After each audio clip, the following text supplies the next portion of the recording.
Hi, this is Aniko Transform the Norm. So this week I've been reflecting on the final frontier. I started thinking about it when I was flipping channels and I came across a trailer for Star Trek. And it reminded me of when I was a little girl and I'd watch Star Trek with my mom. And they always talked about the final frontier. And the whole show was about them charting out into these uncharted places and exploring these new worlds and all their discoveries. And there was something about this idea of exploration and discovery that's always resonated with me. It's part of the reason why I love to travel. And honestly, it's also why I meditate. Because meditation is ultimately the exploration of our inner world. And what I've discovered after years of traveling around the world, as well as the world within myself, is that the final frontier is within you. By that, I mean the final frontier is your inner world. It's that subtle, unseen part of yourself that exists beyond the face that you show to the world. And this part of ourselves is actually where a lot of our true power lies, because it's here where our thoughts and feelings that drive our actions come from. And it's also where we find the doorway to this expanded, sacred, eternal part of ourselves. And I remember when I first glimpsed my own inner world. I was back in college and I was doing a semester abroad and I was in Africa. We were actually in Tanzania, right on the border of the Serengeti. And I had convinced one of my classmates to teach me how to meditate. So we're up on this hilltop and she teaches me this deep breathing technique. And I remember sitting there breathing deeply, wondering if this was going to work. But then all of a sudden something happened and it was like my body melted away and I felt like I was connected to everything that was. And I felt such a deep sense of connection and belonging and well-being that I never forgot it. Something shifted for me that day on that mountaintop. And I realized there's more to the world that meets the eye. And that one of the ways that we kind of tap into this other aspect of this world is by going within ourselves. The other really important thing I learned was that we can tap into a sense of well-being and love just by going within ourselves. I had been traveling the world over to find that, and who knew that it took me going to Africa to realize that it was inside of me all that time. I kind of like to think of it as my first glimpse of my inner treasure.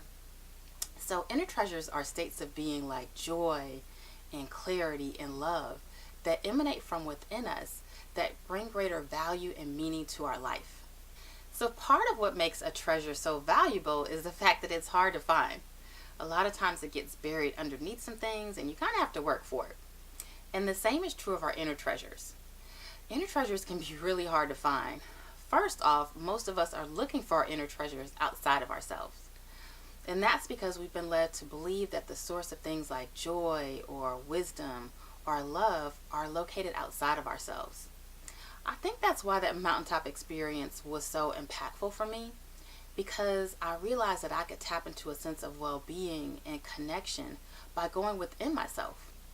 Like many of us, I was kind of chasing after things or accomplishments or certain relationships because of the way I thought they would make me feel.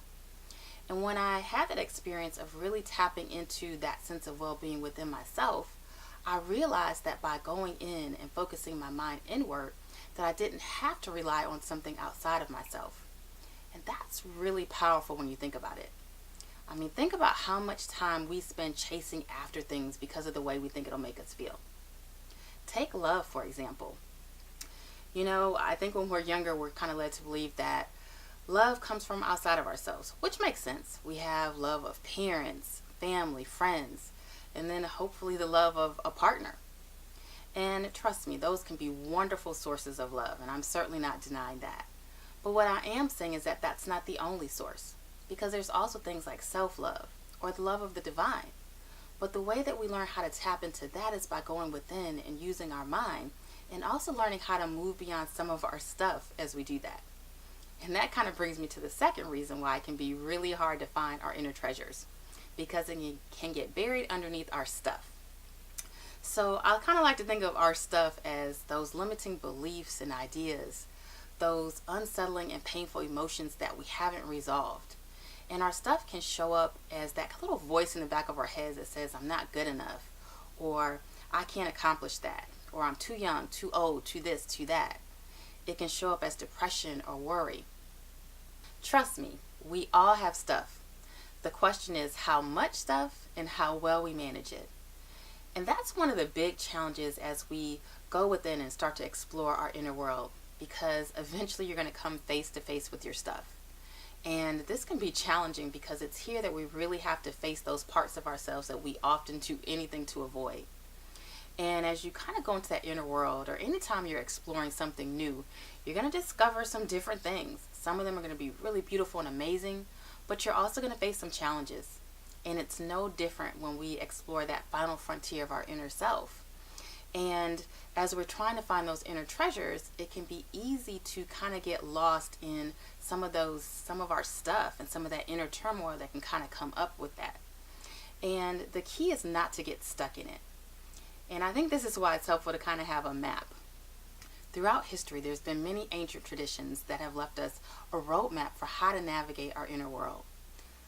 Ancient yogis and Buddhists and monks and other spiritual practitioners have spent countless hours going within, learning how to navigate their inner space.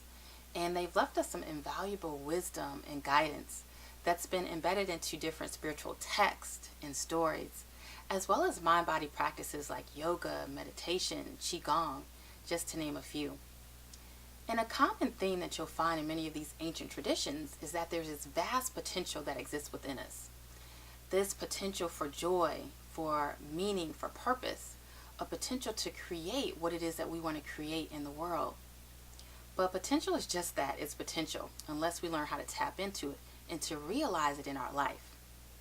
And this is why I started Transform the Norm, because I wanted to teach people how to use mind, body, spirit practices to tap into more of their inner potential so they could use it in a meaningful way in their everyday life.